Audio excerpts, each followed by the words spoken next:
So hello everyone, welcome back to my channel once again. आज के इस video में हम लोग पीआरए का one of the most important question discuss करने वाले हैं, है ना। लेकिन क्वेश्चन डिस्कस करने से पहले तीन चीज़ें मैं बोलना चाहूँगा।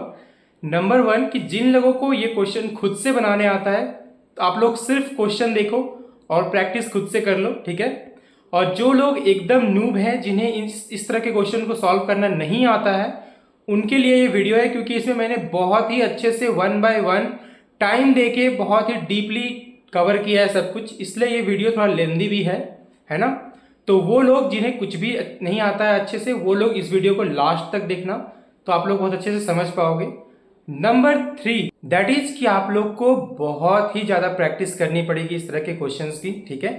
तो यदि यहाँ पे जैसे जैसे कि आपको एक इनपुट लेके आपको दिखाया गया अगर इस क्वेश्चन में, तो आप लोग अपने हिसाब से डिफरेंट डिफरेंट इनपुट लो, देखो क्या आउटपुट आता है, क्या आपका कोड सही होता है। क्योंकि जब आप लोग एक्चुअली में पीआरए के क्वेश्चन सॉल्व करोगे ना, तो वहाँ पे एक टेस्ट केस नहीं होगा, दो तीन चार टेस्ट केस भी हो सकते हैं, ठीक है। तो आप लोग खुद से दोबारा रन करो, 3 बार रन करो और डिफरेंट डिफरेंट इनपुट लो, उसके बाद देखो क्या आउटपुट आता है ना। तो इसको एज ए रेफरेंस के रूप में लेना, ठीक है, ताकि आप लोग को बहुत ज़्यादा हेल्प हो सके। अब चलते हैं वीडियो में और देखो अच्छे से। ऑल द बेस्ट दोस्तों। तो पीआरए में सबसे पहला क्वेश्चन जो हम लोग डिस्कस करने वाले हैं वो है write a program in Java where we have to make a class pen and its attribute, ठीक है, and write constructor and their getter setter of all the attribute and make the attributes private. अब देखो यार, यहाँ पे कह रहा है कि आपको एक पेन क्लास बनाना है, उसके अंदर ये 4 एट्रीब्यूट डिफाइन करने हैं, एक कंस्ट्रक्टर बनाना है, और कंस्ट्रक्टर बनाने के साथ साथ आपको गेटर सेटर भी बनाना है, और साथ ही साथ आपको एट्रीब्यूट को प्राइवेट भी करना है ना। तो उसके बाद और भी क्वेश्चन थोड़ा पढ़ लेते हैं। देखो, फिर क्वेश्चन में बोला गया है कि राइट अ सॉल्यूशन क्लास, एक मेन मेथड बनाना है उसके अंदर, और मेन मेथड के अंदर आपको दो मेथड को और भी कॉल करना है।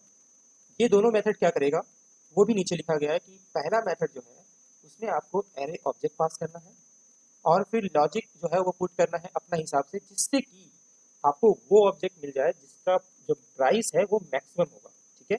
And at the time when you got the object which has the maximum price, it will return that object. Okay. In the method 2, here also you have to pass an array object and one string value. Okay. And also it will return an object. So what happened here? See, here we needs to check every object, and if any of the object which has the same name that we have taken input from the user, then it will return that object. But it may also happen ना कि आपको जब आप कुछ check कर रहे हो तो आपका एक भी कंडीशन सही नहीं हुआ हो, कुछ भी सही मैच नहीं किया हो, तो उस समय क्या होगा? So at that time for both the method, if any method doesn't match the condition now or doesn't have that input now, then it will return null value. Okay, so here it is written ना, देखो कि जब भी any method return null value, that is whenever any method return null value, so it will print no match found. Okay, और L suppose condition match हो जाती है, आपको आपका ऑब्जेक्ट मिल जाता है, एट दैट टाइम उसका जो ऑब्जेक्ट का डिटेल्स होगा वो प्रिंट होना चाहिए, ठीक है। So these are the input. हम लोग कोड लिखेंगे और उसके बाद देखते हैं कि कितना सही हो पाता है कोड, ठीक है। तो यहाँ पे मैंने एक सॉल्यूशन क्लास बना रखी है, सॉल्यूशन क्लास के अंदर मैंने एक पेन क्लास बनाया है। देखो, पेन क्लास के अंदर मैंने यहाँ पे 4 एट्रीब्यूट डिफाइन किए हैं, और फिर 4 एट्रीब्यूट डिफाइन करने के बाद मैंने एक कंस्ट्रक्टर बनाया है पेन क्लास का। इस कंस्ट्रक्टर के अंदर हमने चारों इनपुट को पास किया है, ठीक है।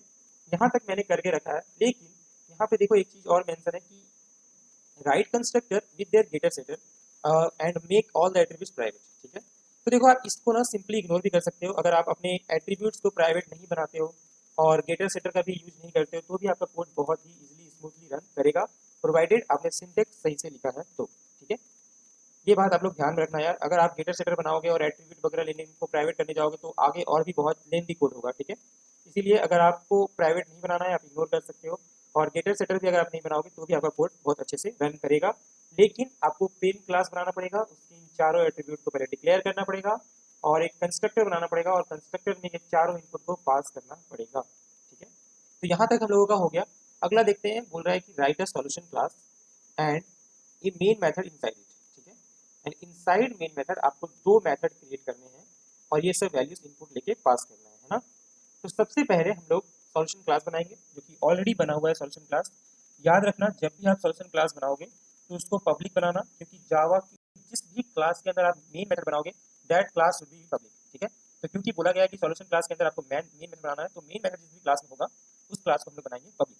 यहाँ पे मैंने सॉल्यूशन क्लास को पब्लिक बना लिया है और यहाँ पे हम लोग एक मेन मेथड बनाएंगे, और मेन मेथड के अंदर सबसे पहले तो हमें वैल्यूज लेने पड़ेंगे, तब जाके ही तो हम लोग वो दो मेथड को कॉल कर पाएंगे ना। तो सबसे पहले वैल्यू लेने के लिए क्या करना पड़ेगा, हम लोगों को पता है कि जब भी जावा में हम लोग कुछ भी इनपुट लेते हैं यूजर से, तो हम लोगों को स्कैनर क्लास का ऑब्जेक्ट बनाना पड़ता है ना। और स्कैनर क्लास का ऑब्जेक्ट बनाने का जो सिंटेक्स है वो स्कैनर एसटी न्यू स्कैनर और अंदर में ब्रैकेट के सिस्टम डॉट इन, राइट, यही है। तो देखो जब हम लोग ये लिख दिए सिंटैक्स ऑब्जेक्ट बनाने का, तो यहाँ पे स्कैनर पे रेड आ रहा है लाइन, वो एरर है। क्यों?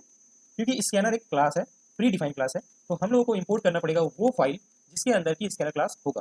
इसीलिए हम लोगों को यहाँ पे लिखना पड़ेगा इंपोर्ट जावा डॉट, अब बताओ जावा के किस फाइल के अंदर, ठीक है, किस डायरेक्टरी किस पैकेज के अंदर ये जो स्कैनर क्लास वो है। आप सभी को पता है कि यूटिल यूटिल जो पैकेज है उसके अंदर स्कैनर होता है। अब यहाँ पे हम लोग स्कैनर भी लिख सकते हैं, जिससे कि हम लोग स्कैनर क्लास को इंपोर्ट कर चुके हैं, और एल्स हम लोग स्टार लिख सकते हैं। स्टार और स्कैनर लिखने में क्या डिफरेंस है? स्टार लिखने से क्या होता है कि आप यूटिल क्लास के जितने भी यूटिल पैकेज के जितने भी क्लास हैं आप वो सबको इंपोर्ट कर चुके हैं, है ना। और यदि आप सिर्फ यूटिल डॉट स्कैनर लिखते हो, दैट मीन्स कि आप ओनली स्कैनर क्लास को इंपोर्ट किए हो यूटिल से, ठीक है। मैं अभी स्टार लेके चल रहा हूँ, ठीक है। अब देखो यहाँ पे जब हम लोग स्कैनर क्लास का ऑब्जेक्ट बना चुके हैं, तो हमें क्या लेना है, इनपुट, और इनपुट लेने के लिए हमें बनाना पड़ेगा एक एरे। अब एरे किसका बनाएंगे? एरे बनाएंगे हम लोग पेन ऑब्जेक्ट का, ठीक है। तो पेन ऑब्जेक्ट का जो एरे बनता है वो बनता है P N pen array name equal to new pen, ठीक है। और इसके अंदर हम लोग कुछ साइज मेंशन करेंगे। सपोज हम लोग 4 ऑब्जेक्ट का ही बना रहे हैं, ठीक है। और आपके पीआरए में ऐसा भी हो सकता है कि आपको साइज मेंशन ना किया गया हो, आपको साइज भी इंपोर्ट करना हो, तो उस समय आप लोग एक इंटीजर इंट वैल्यू लेके साइज को स्टोर कर सकते हो और फिर साइज को यहाँ डायरेक्टली डाल सकते हो, ठीक है। मैं यहाँ पर अभी साइज जो है 4 लेके चल रहा हूँ। नेक्स्ट प्रॉब्लम जो हम लोग देखेंगे तो वहाँ पे साइज भी हम लोग यूजर से ही लेंगे, ठीक है। अब देखो यहाँ पे हम लोगों ने पेन नाम का एक पेन ऑब्जेक्ट का एक पेन ऑब्जेक्ट क्लास का एक एरे बना लिया है, ए बना नाम का, है ना। अब हम लोग फॉर लूप की सहायता से इसमें जो है वो इनपुट ले रहे होंगे, ठीक है। इनपुट लेने के लिए हम लोग लिखते हैं int I equal to 0, I less than array का जो भी लेंथ है, अभी 4 है लेकिन यहाँ पे हम लोग लेंथ फॉर्मूला ही ले रहे हैं, ठीक है, और आई प्लस प्लस। अब देखो यहाँ पे ना हम लोग को इनपुट भी उसी ऑर्डर में लेना पड़ेगा जिस ऑर्डर में हम लोगों ने यहाँ पे डिक्लेयर किया है, ठीक है। तो सबसे पहले हम लोगों ने क्या डिक्लेयर किया है, आईडी, फिर नेम, फिर रेटिंग, फिर प्राइस, जो कि integer string integer and double के रिस्पेक्टिवली में है। तो हम लोगों को यहाँ इनपुट भी उसी अंदाज में लेना पड़ेगा। तो सबसे पहले इंट आई आई नहीं int A equal to S T dot next int, जो कि इंटीजर वैल्यू लेने का फॉर्मूला है, मेथड है बेसिकली। अब उसके बाद एक स्ट्रिंग था, तो string B equal to S C dot next line, है ना। उसके बाद फिर से इंटीजर था, C S T dot next line, sorry not next int, right. और उसके बाद एक है डबल का, तो double D S C dot next double, ठीक है। अब देखो एक बात यहाँ भी आप लोगों को याद रखना है कि जब भी आप इंटीजर वैल्यू के बाद स्ट्रिंग वैल्यू यूजर से लेने की कोशिश करोगे, तो आपको पहले यहाँ पर एक S C dot next line method लगाना पड़ेगा, अदरवाइज आपका एरर आ जाएगा, ठीक है। जब भी आप स्ट्रिंग वैल्यू के बाद सॉरी जब भी आप इंटीजर वैल्यू के बाद या फिर डबल वैल्यू के बाद अगर आप एक स्ट्रिंग वैल्यू इनपुट लेते हो, तो आपको नेक्स्ट लाइन लगाना ही पड़ेगा, ठीक है। अब देखो यहाँ पे हम लोग स्ट्रिंग वैल्यू लिए हैं, है ना। स्ट्रिंग वैल्यू के बाद आप इंटीजर लो, स्ट्रिंग वैल्यू के आप डबल लो, कोई मैटर नहीं करता। लेकिन अगर आप इंटीजर वैल्यू के बाद कोई स्ट्रिंग वैल्यू को लेना चाहते हैं, तो आपको बीच में लगाना पड़ेगा S C dot next line, ठीक है। तो देखो मैंने यहाँ पे लगा दिया है। अब हम लोग यहाँ भी एक S C dot next line ले लेते हैं, क्योंकि हो सकता है कि आगे जाके हमें कोई स्ट्रिंग वैल्यू इनपुट लेना पड़े, है ना।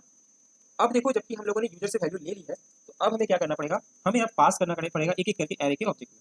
तो यहाँ पर ए आर आर आई में हम लोग पास करेंगे न्यू पेन, ठीक है।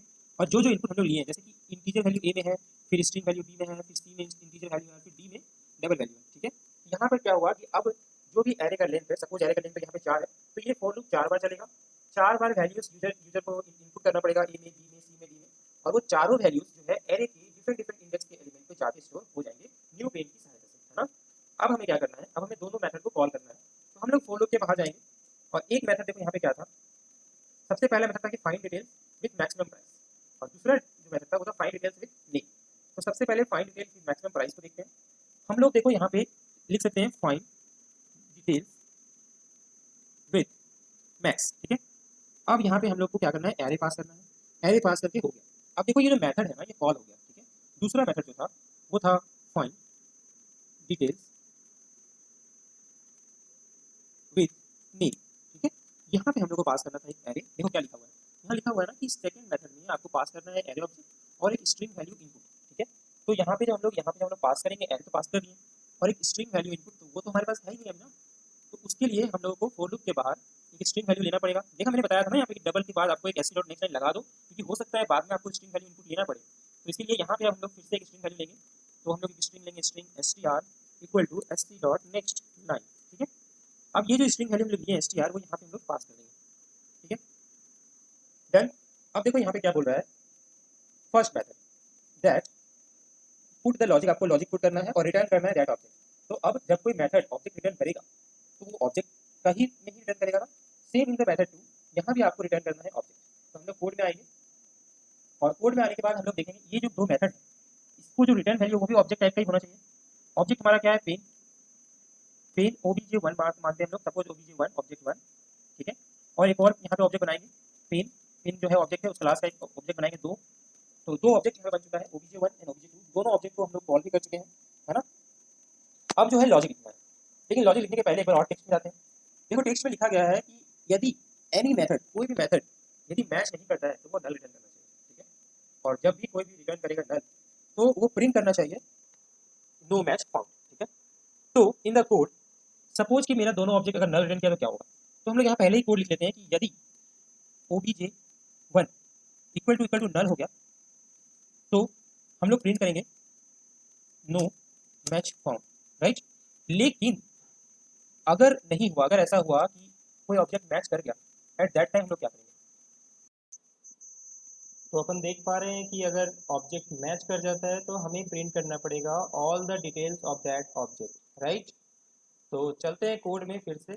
अब देखो यहाँ पर एल्स में हम लोग क्या करेंगे, साउट करेंगे और एक के बाद एक डिटेल्स हम लोग प्रिंट करते जाएंगे। सबसे पहले क्या था, आईडी, तो obj1 जो भी आईडी आएगा उसमें वो हम लोग प्रिंट करेंगे और फिर हम लोग करेंगे साउट, यानी कि system dot out dot println, जिसका शॉर्टकट VS कोड में साउट लिखने से आ जाता है, ठीक है। अब हम लोग obj1 डॉट जो भी नेम रहेगा वो प्रिंट करेंगे, उसके बाद फिर से साउट, फिर से obj1 डॉट रेटिंग जो रहेगा, उसके बाद फिर से साउट और फिर से obj1 डॉट प्राइस, ठीक है। ये पूरा डिटेल्स हम लोग प्रिंट कर देंगे इस तरह से। सेम हम लोग को ऑब्जेक्ट 2 के लिए भी करना है ना। तो हम लोग इसी को कॉपी करेंगे और फिर यहाँ आके ऑब्जेक्ट 2 को भी हम लोग यहाँ पे प्रिंट कर देंगे, ठीक है। जिसके लिए हम लोग यहाँ पे करेंगे कि यदि ऑब्जेक्ट 2 का भी वैल्यू नल होता है तो आप सीधा नो मैच फाउंड प्रिंट कर दो, और एल्स क्या करना है कि यहाँ पे ऑब्जेक्ट 2 का जो है यहाँ पे हम लोग चेंज करते जाएंगे, ठीक है।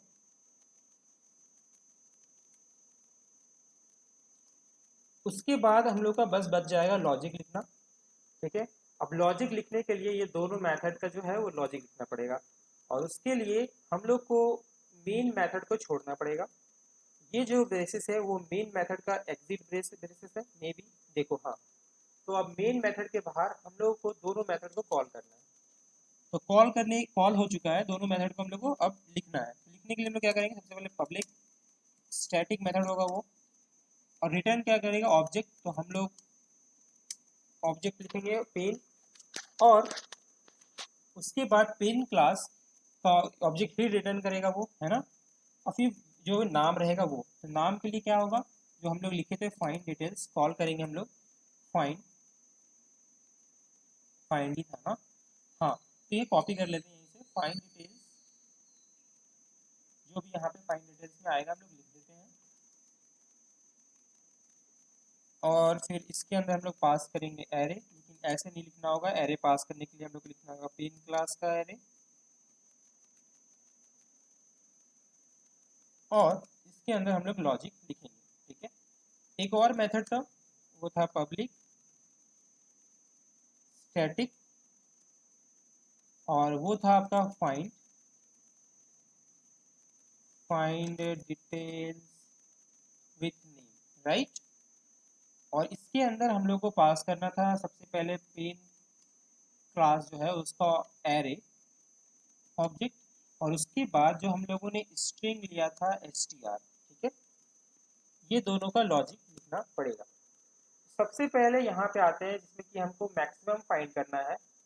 तो यहाँ पर सबसे पहले अगर हम लोग मान लेते हैं कि डबल टाइप का एक मैक्स वेरिएबल है जिसके पास अभी वैल्यू है 0, राइट। और अब हम लोग चेक करते हैं फॉर लूप लगा के, यहाँ पे हम लोग फॉर ईच लगाएंगे। आप नॉर्मल फॉर लूप भी लगा सकते हैं और फॉर ईच लूप भी लगा सकते हैं, ठीक है। मैं यहाँ पर फॉर ईच लूप लगा के चल रहा हूँ, जिसमें कि हम लोग लिखेंगे पेन क्लास का एक ऑब्जेक्ट बनाएंगे यहाँ पे और उसको एरे जो है हमारा ऑब्जेक्ट उसमें आइटरेट करेंगे। और जब भी यहाँ पर आप लिखेंगे यदि ऐसा होता है कि जो के डॉट प्राइस है, यानी कि हर एक ईच ऑब्जेक्ट का जो प्राइस है अगर वो मैक्स से ज़्यादा है, ठीक है, तो हम क्या करेंगे,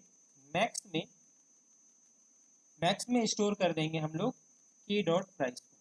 ठीक है, इस तरह से क्या होगा कि ये पूरा जो फॉर लूप है वो आइटरेट करेगा हर एक ऑब्जेक्ट ऑफ द एरे। ठीक है, और जब जब उसको के डॉट प्राइस जो है वो मैक्सिमम मिलेगा, मैक्सिमम से ज़्यादा मिलेगा, तो वो मैक्सिमम में वो स्टोर करता जाएगा। तो एट द टाइम आएगा जब मैक्सिमम वैल्यू जो भी होगा प्राइस का किसी भी ऑब्जेक्ट को लेके वो मैक्स में रहेगा। ठीक है, तो अब हम लोग यहाँ पे एक और फॉर लूप बनाएंगे, इसी को कॉपी कर लेते हैं, है ना। तो एक और फॉर लूप यहाँ पे है, यहाँ पर फिर से हम लोग आइटरेट करेंगे और यहाँ पर इस बार हम लोग less than greater than check नहीं करेंगे, इस बार हम लोग इक्वल टू चेक करेंगे। तो एट द एनी टाइम जब भी के डॉट प्राइस जो है वो अगर मैक्सिमम के बराबर हो जाता है तो हम लोग क्या करेंगे, रिटर्न कर देंगे के को।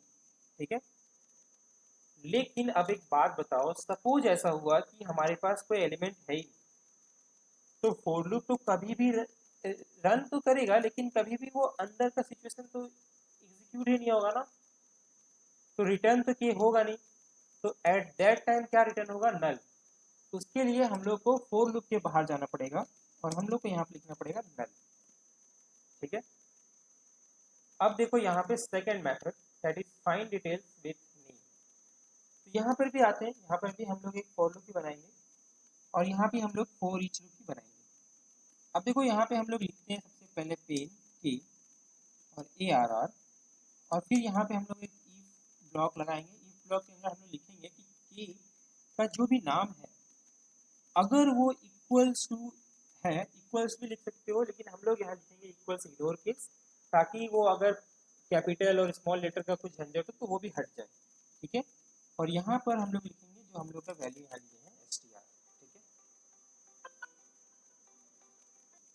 ठीक है, अब देखो यहाँ पे str ले चुके हैं, तो अब यहाँ पे हम लोग चेक कर रहे हैं कि हर एक ऑब्जेक्ट का नाम अगर वो str वाले वैल्यू से मैच कर जाता है तो हम लोग उस ऑब्जेक्ट को रिटर्न कर देंगे जिसका मैच करेगा str से। ठीक है, लेकिन ऐसा भी तो हो सकता है ना कि कोई भी वैल्यू ही ना मैच करे, तो एट दैट टाइम क्या रिटर्न करना चाहिए, नल।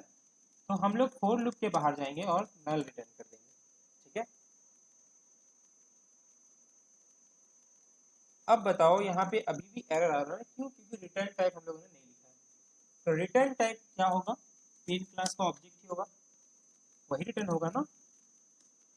अब देखो सब कुछ एरर फ्री हो गया है, तो यहाँ पे पूरा कोड हो चुका है। अब हम लोग एक बार इसको रन कर लेते हैं और देखते हैं कि कितना कोड सही रन कर रहा है, कोई भी कंपाइलेशन एरर आ रही है या नहीं, और नहीं आ रही है तो सब कुछ सही है। ठीक है, बिल्कुल कोई भी एरर नहीं है यहाँ पे। हम लोग क्या करेंगे, हम लोग इनपुट यहीं से लेते हैं, जो भी इनपुट हमारे पास यहाँ पे है हम इस इनपुट को कॉपी कर लेते हैं यहाँ से। ठीक है, कंट्रोल सी। अब हम लोग क्या करेंगे, यहाँ पे ये जो इनपुट हम लोग यहाँ पे पेस्ट कर देंगे। ठीक है, इनपुट लेने के बाद हम लोगों ने एक स्ट्रिंग वैल्यू भी लिया था, हम लोग वो स्ट्रिंग भी चेक लेते हैं यहाँ पे। ठीक है, स्ट्रिंग सपोज हम लोग ले लेते हैं ABC। ठीक है, तो अब बताओ क्या प्रिंट होगा। सबसे पहले तो हम लोगों ने कोड लिखा था मैक्सिमम प्राइस का, तो यहाँ पर मैक्सिमम प्राइस क्या है, क्या 122 मैक्सिमम प्राइस है, नहीं। 234 नहीं। 555 नहीं। मैक्सिमम प्राइस है 1000। तो यहाँ पर मैक्सिमम प्राइस की पूरी डेटा हमें मिल जाएगी आउटपुट में, और हम लोगों ने जो नेम दिया है वो ABC है, तो ABC जिस भी आईडी वाले का नाम होगा उसकी पूरी डेटा हमें मिल जाएगी। तो आउटपुट जो है वो होना चाहिए ये वाला पूरा और ये 4 नंबर वाला पूरा। ठीक है, देखते हैं कि आउटपुट होता है या नहीं। देखो हमें आउटपुट मिला है 4 नंबर वाला पूरा और वन ID 1 जिसकी नेम ABC है वो पूरा, है ना। दैट मीन्स ये कोड जो है वो पूरी तरह से सही है ना। अब क्या करना है वो बताते हैं। तो ये पूरा कोड बन गया। अब आपको थोड़ा सा एक फिर से ओवरव्यू दे देते हैं अच्छे से क्या क्या इंपॉर्टेंट है। ठीक है, देखो सबसे पहले आपको एक क्लास बनाना पड़ेगा, जो क्लास ईयर रहेगा उसका एट्रीब्यूट बनाना पड़ेगा और उसका कंस्ट्रक्टर बनाना पड़ेगा। ठीक है, फिर सॉल्यूशन क्लास के अंदर मेन मेथड के अंदर स्कैनर क्लास का ऑब्जेक्ट, ताकि आप इनपुट ले सको। उसके बाद आपको पिन क्लास का एरे, यानी जिस भी क्लास का आप अपने वहाँ पे पूरा डेटा बनाया है ब्लूप्रिंट, उसका एरे बनाना पड़ेगा, एरे ऑब्जेक्ट। फिर फोर लूप की सहायता से आपको सब पूरे वैल्यूज स्टोर करने पड़ेंगे यूजर से लेके, और फिर आपको मेथड कॉल करना पड़ेगा। उसके बाद मेथड का जो आउटपुट आप चाहते हो, ठीक है, वो लिखना पड़ेगा। उसके बाद फिर मेन मेथड के बाहर आपको कोड का लॉजिक लिखना पड़ेगा और कोड पूरा लिखना पड़ेगा। ठीक है, यदि आपकी और कुछ भी क्वेश्चंस रह जाती है इसमें, आप जरूर पूछना मुझसे, कमेंट सेक्शन में पूछ सकते हो उस कोड को लेके। I will always there for your help in the coding section part.